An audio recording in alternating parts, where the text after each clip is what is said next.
Hi guys, welcome back, and today I'll be doing the next part for What If Kakarot was raised by Raditz. Last time we saw how the Saiyans ended Frieza's terror, as they worked together to take him down, with one of them achieving the Super Saiyan state. We now see our heroes on Yardrat beginning some intense training, so let's begin this story. We see the day after the group had arrived on Yardrat. They've already begun training, however it's slightly different from what the Saiyans would want to be doing, as they find themselves doing spiritual training, learning how to sense and hide their ki, something that Kakarot believes will be invaluable for them. Kakarot does some similar training to the other three, however he's more interested in mastering Super Saiyan, so he trains in the form to grow more accustomed to its power and the energy it takes from him, also trying to think of a way to make it more efficient, but for now he's in the very early stages of Super Saiyan, and is just more interested to see how consistently he can use the form. For the most part, everyone doing this spiritual training is very annoyed. However, Tarble actually finds it quite enjoyable, and he understands that it will give them an edge in combat. Something Vegeta and Nappa understand, but still find this training annoying. But this isn't all the training they do. Once they start to get the hang of sensing and hiding their own ki, they start working towards new stuff. Both Tarble and Nappa start learning a Yardratian technique each, as Vegeta is starting to get coached through the Super Saiyan form by Kakarot. And even though Kakarot doesn't understand what made him transform himself, he explains it as being on the verge of death, but becoming so angry you refuse to die, which isn't a lot of help for the prince. However, it gives the Saiyan a clear guide on what to do, now knowing that the emotion is rage and also probably triggering something to do with their Zenkais. It gives him an idea. And over the following weeks he begins to try and develop the form, and one day Vegeta feels like he strikes gold, but something's off about it. The power is weaker and the rage he's feeling seems more intense and out of control than what Kakarot's was. Looking down at his hands, he can see that something's off. Even Kakarot points this out to Vegeta, saying to the prince that he's only managed to half achieve Super Saiyan, it seems like. The pair begin to theorise why this happened. At first they believe maybe this is the closest any Saiyan can get who isn't Kakarot. After all, the Super Saiyan is supposed to be something of legend that only one Saiyan achieves. But the prince refuses to accept this, and his next natural thought is maybe there's something missing from Kakarot's formula. The ideas that Kakarot gave him. There must be a missing ingredient to make him fully become a Super Saiyan. For now, this half-achieved Super Saiyan form has been dubbed false Super Saiyan, and will be more than enough of a power increase for the Saiyans to take down Cold. So, Kakarot starts to monitor Cold. He finds the monster collecting an army on one of his planets. It's a large amount of soldiers, and if they were to get swarmed it would cause a problem, but isn't nothing they can't deal with. After a few days of monitoring it, Kakarot tells everyone that they're ready to go, and they need to kill Cold. The group agree, grabbing hold of him, as Kakarot teleports them into Cold's throne room. The king is caught off guard, as Kakarot powers up to Super Saiyan while Vegeta goes into his false Super Saiyan state. The four Saiyans rush towards the Emperor. Kakarot lands a massive right hook, smashing the Emperor through his wall, sending him out into the courtyard outside of his throne room. Cold is in shock, having just been taken off guard by that, but luckily, before the Saiyans had rushed him, he managed to get a reading of all their power levels. Kakarot's power was only a bit weaker than Frieza's final form, and Vegeta isn't too far behind him himself. As the Saiyan squad start beating Cold to the ground, the king tries to play with the Saiyans' egos, asking them to fight them one-on-one, knowing that he has more than enough power to overpower them in that situation. But they're having none of it. Right now, the last step between themselves and their freedom is Cold, and they have no interest in proving a point. And even though they outnumber Cold, they aren't quite winning. Cold is putting up a really good fight. He only just outpowers Kakarot, but when Kakarot and Vegeta work together, it does mean he is on the losing end. It doesn't take long for Frieza soldiers to step in, making this a much harder fight than it had to be, as hundreds and thousands swarm the Saiyans. This leads to them having to separate and try dealing with the soldiers as fast as they can, but every time they take down a few soldiers, 100 more replace them.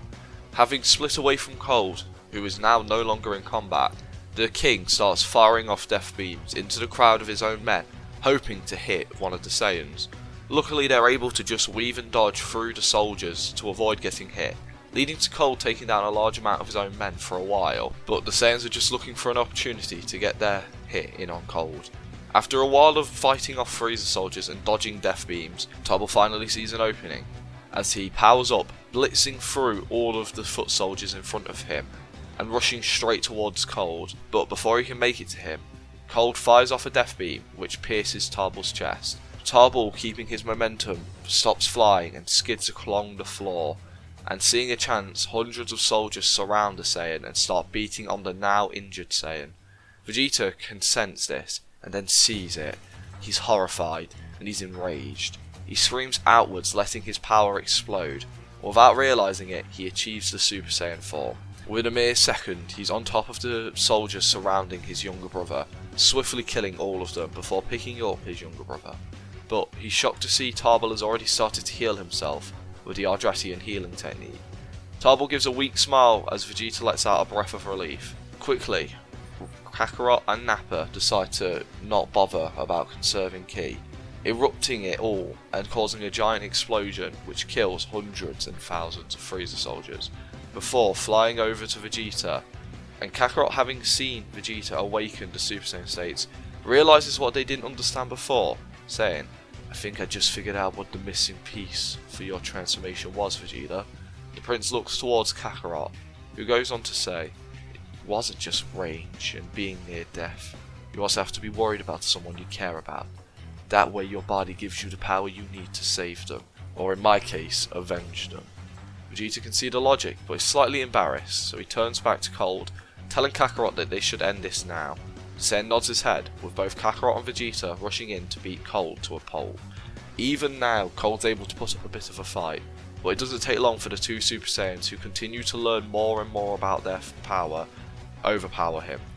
After 2 minutes of brutally beating into Cold, they want to end this battle. Both Kakarot and Vegeta charge up a strong attack. For Vegeta, the final flash is prepared, while Kakarot prepares his own Saiyan Spirit attack. The two attacks fire towards Cold, who can do nothing but get hit by the attack and then turn to nothing. The group have won. All the surviving Frieza soldiers watch on in horror, not sure what to do, before they all start bowing on one knee and pledging their allegiance to the Saiyans in fear. Kakarot has no interest in this, as he lifts up one hand, getting ready to fire off a ki blast. But Vegeta grabs his arm and pushes it down, telling Kakarot not to do that. The Saiyan is confused, but he watches Vegeta walk out in front of all the soldiers who had survived the onslaught of attacks, announcing himself the new ruler of the Frieza Force, telling all soldiers, scientists and workers present that he is now their ruler. But those who doubt his abilities and power, he's giving them a chance to leave, back to what remains of whatever Frieza Force is out there. But he warns them that when he shows up, when they leave, they swear themselves as his enemy, and he will show no mercy. A few seconds pass before 90% of what survived this Saiyan attack leaves the planet in Frieza ships.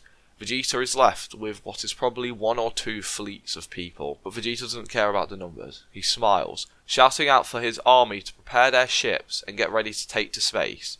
Everyone shouts out in agreement as people head off to follow their orders, repairing any damage dealt to ships during the battle, making sure any soldiers who have any injuries from the battle are healed, while Vegeta turns back to his other Saiyans, who look shocked, as Vegeta explains how he's going to create an army to defeat what's left of Frieza's force. Once that tyrant's legacy has been destroyed, with no trace left of it, he's going to rule the universe, much like Frieza had. However, he has no interest in conquering and destroying planets.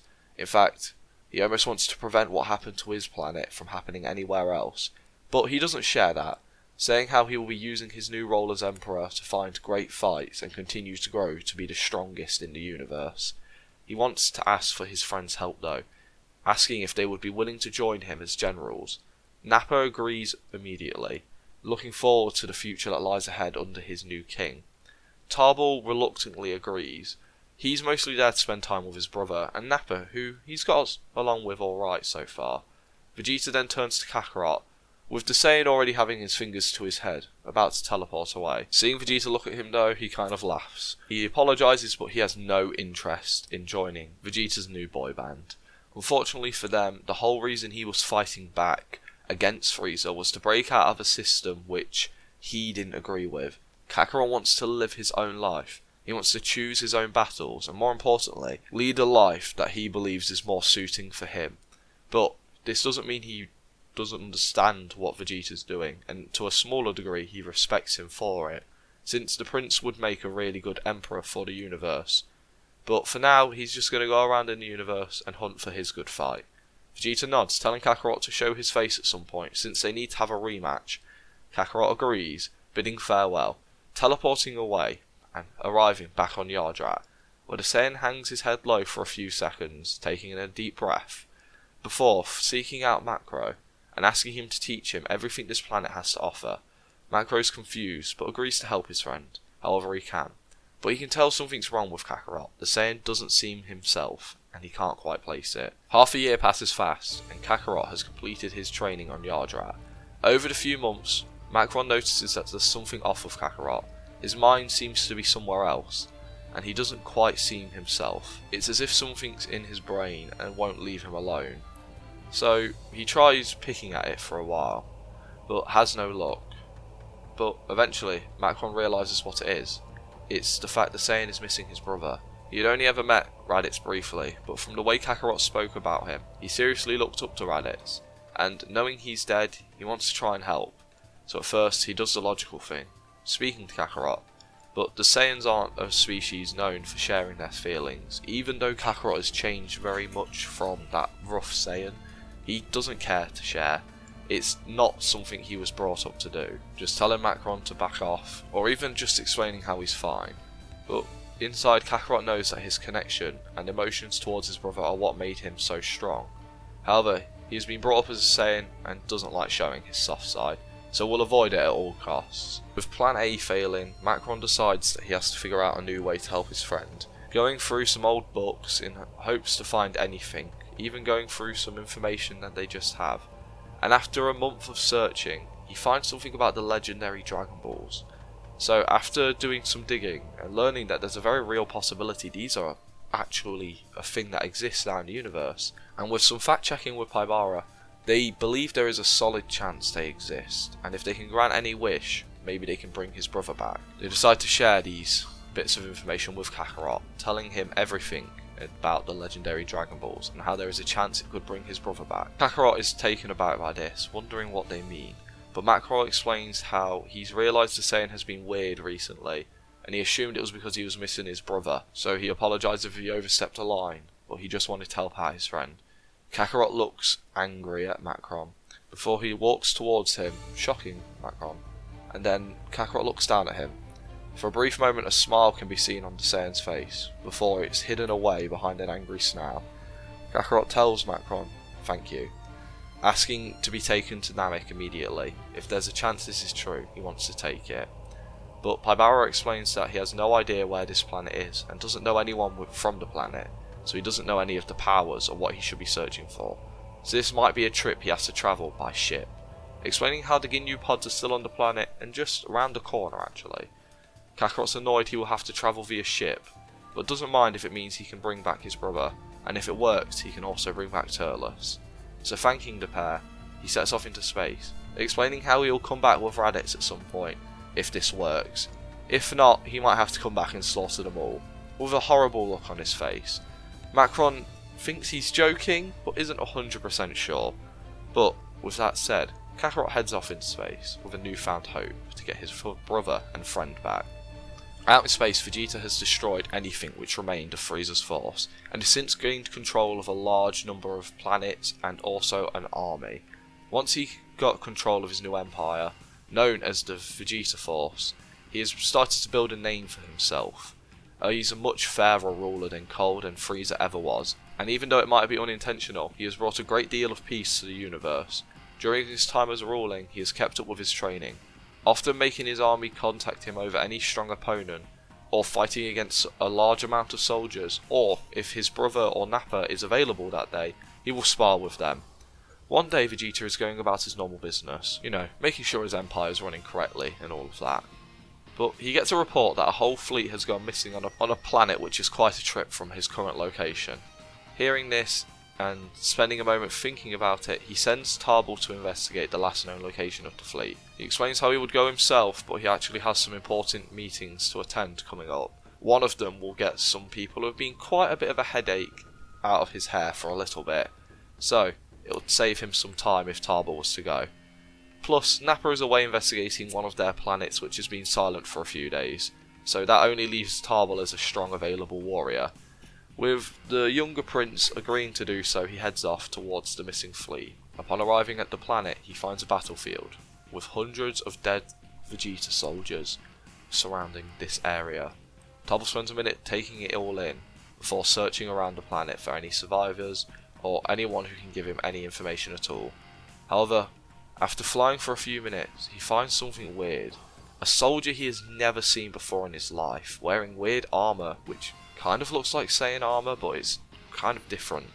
As he walks closer, one jumps up and fires off a blast towards Tarbell. The Saiyan deflects the attack easily and then grabs the soldier by the throat, asking who they are.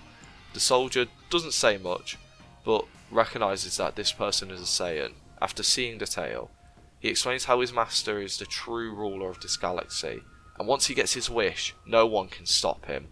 The soldier then erupts his ki, blowing himself up. This attack does nothing but damage the Saiyan's armour and destroying his scouter.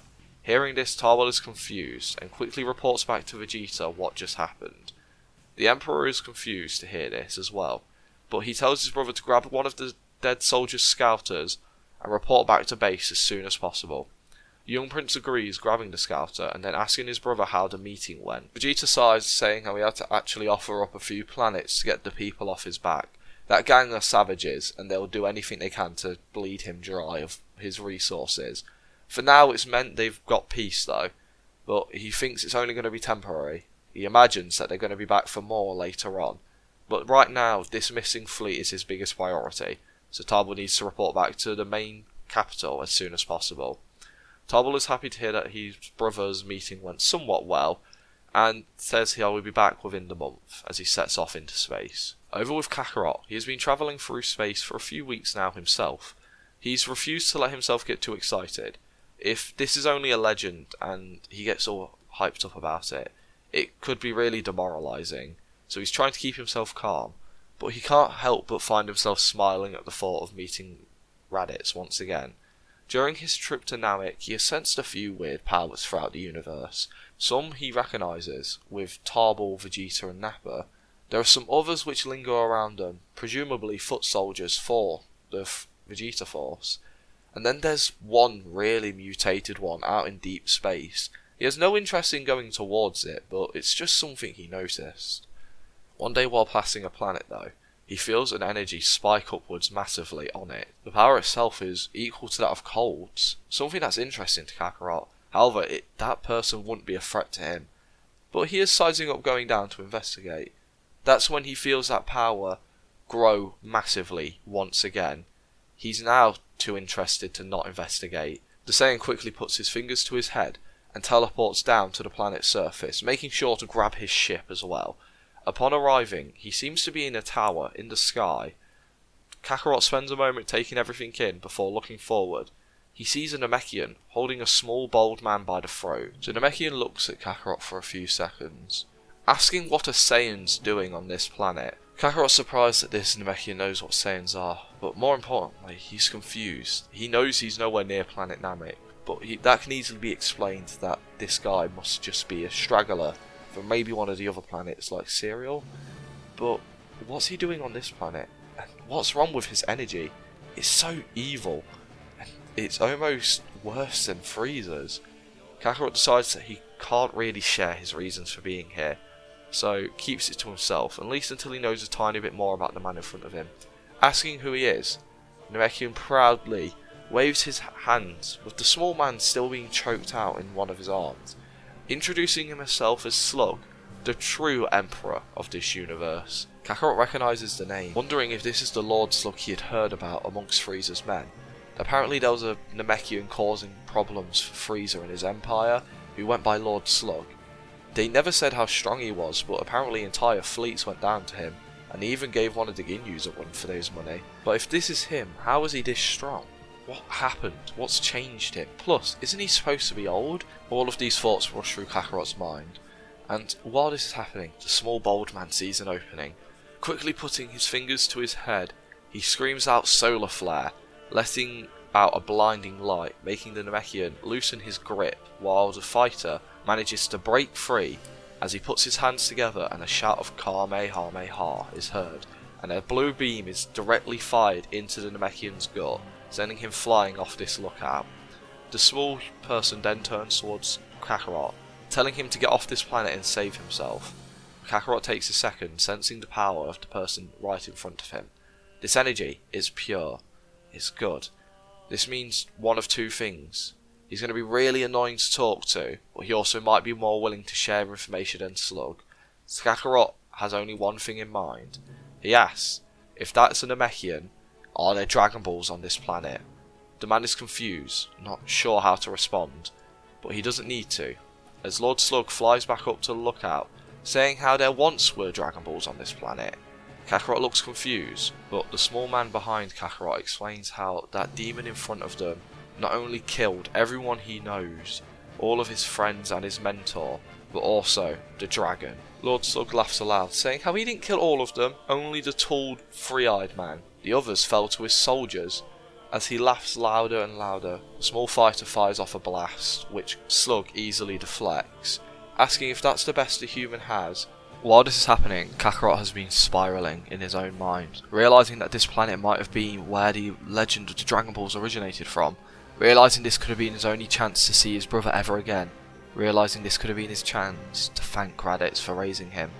He never said it openly, but he truly did care for his brother, and never getting to thank him for being such a good older brother was really starting to bother him.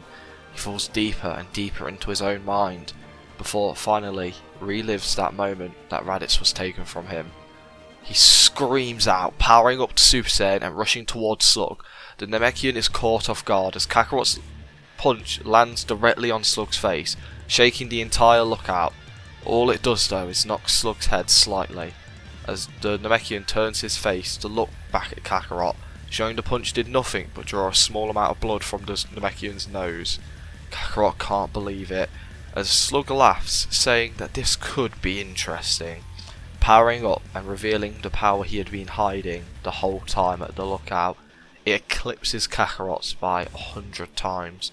The Saiyan isn't sure if he can even hold a candle to this. This is more power than Frieza ever had, and it's more power than him and Vegeta could have working together. But right now he refuses to back down. If this was the only planet, the only place he could have got Raditz back, he's going to work his ass off to avenge the chance he had, as he begins to power up himself, showing off the small bit of power he was hiding, as the two aliens begin their battle in the sky of this planet. Kakarot uses everything he learned on Yardrat and about the Super Saiyan form to the full effect here, using the instant transmission to dodge any attacks coming towards him, and using the clone technique to try and avoid Slug's direct attention. But it doesn't take long for Slug to start adapting. This does give Kakarot a few open hits in on the Namekian, but not a lot, as Slug starts adapting, punching to where he knows Kakarot's going to be, using more destructive ki blasts to deal with the crowd of clones, and this slowly is draining down Kakarot's ki supply, as Kakarot is also getting hit by attack and attack, getting more and more hurt, while Slug has hardly been hit, maybe only been hit a handful of times, and the hits that do land do hardly anything. Kakarot thinks about using Force Spirit Fission, but that requires him getting one decent hit in, and he doesn't want to reveal his ace just yet. He needs to wait for a more opportune time. So, he continues to fight, but after a while, Slug grows bored, grabbing the Saiyan by both arms, speaking to him, thanking him for giving him an idea of where he stands in comparison to the rest of the universe, in comparison to the old kings of it. Kakarot assumes he means Frieza and Cold, as Slug goes on to say how he is the Saiyan which killed the old rulers of this universe, meaning he is probably the strongest thing other than himself currently awake. This confuses Kakarot, as Slug continues to say how right now it's probably only him and two other things which stand between himself and conquering this universe. But to defeat that wizard's pet project and the gods themselves, he will need more Namekians and lots more power. So he thanks Kakarot for warming him up, before slamming him straight into the lookout, where the small human runs over to check in on him, but Kakarot is hardly awake at this point. slipping in and out of consciousness before the human can help.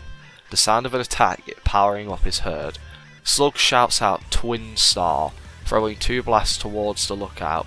The human grabs hold of Kakarot and runs off the lookout, but is still caught in the explosion, sending the pair rocketing towards the earth below. Slug believes that his job here is over, so he heads towards this ship and sets his course for Namek. Back on the ground below, Krillin had hardly survived the attack, with Kakarot now in critical condition. Feeling himself growing weaker and weaker, and his life draining, he mumbles out the words, "He's sorry, brother," with the last thing Kakarot seeing being a blue-haired woman and an old man talking to the human who just saved his life. But then it all goes to black. And that's where I'm going to leave this part. I hope everyone enjoyed, and I'm hoping people are looking forward to the Ancient Namekian arc. Something I've wrote out and I'm really looking forward to talking about. It's actually pretty short for one of my videos as well, which is an A-star. I was trying to keep this one relatively short because I know my videos are long and it's not ideal for everyone, but I think 20 to 30 minutes is probably as short as my videos will ever get. If you get a shorter one than that, it's because I was finishing off a story which needed to be finished and wasn't doing great. But this part was really fun to write for. I have multiple other fun arcs written out for this story, and it will just go until it either reaches its natural end or until, well, I think people are bored of it. So with that all being said, I do hope everyone enjoyed. Let me know what you thought about this part, and I'll hopefully see you next time.